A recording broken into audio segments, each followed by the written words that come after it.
I think there are a number of reasons, both philosophically and theologically, that lead to the conclusion that God is a metaphysically necessary being. One would be the very concept of God is the concept of a greatest conceivable being.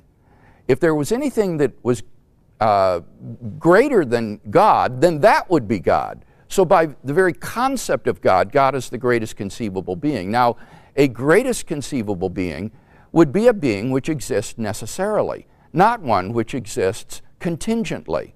So the very concept of God, I think, entails that God is metaphysically necessary.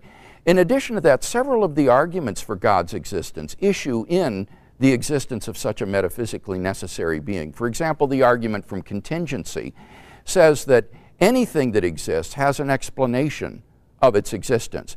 And that explanation will either be in an external cause, or else it will be in the necessity of the thing's own nature. Now, that implies that all contingent things will have causes of their existence. But God cannot have a cause of his existence, otherwise he wouldn't be God. That means that God exists by a necessity of his own nature, and that therefore God exists necessarily. Or again, the moral argument roots morality and moral values in God, but moral values, at least some of them, seem to exist necessarily. There's no possible world in which it is morally justified to torture little children because it's fun. There are moral truths that hold in every possible world. And if morality is grounded in God, that implies, therefore, that God exists in every possible world and is therefore a metaphysically necessary being. So for all of those philosophical reasons, I think we have good grounds for thinking that if there is a God, he must be metaphysically necessary in his being.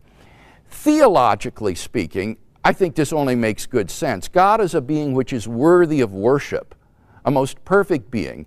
And I think that a being that exists necessarily is more worthy of worship than one that just sort of happens to exist, that accidentally exists. So theologically, the concept of metaphysically necessary existence also seems to be a richer concept of God than the concept of a God who just happens to be there by accident.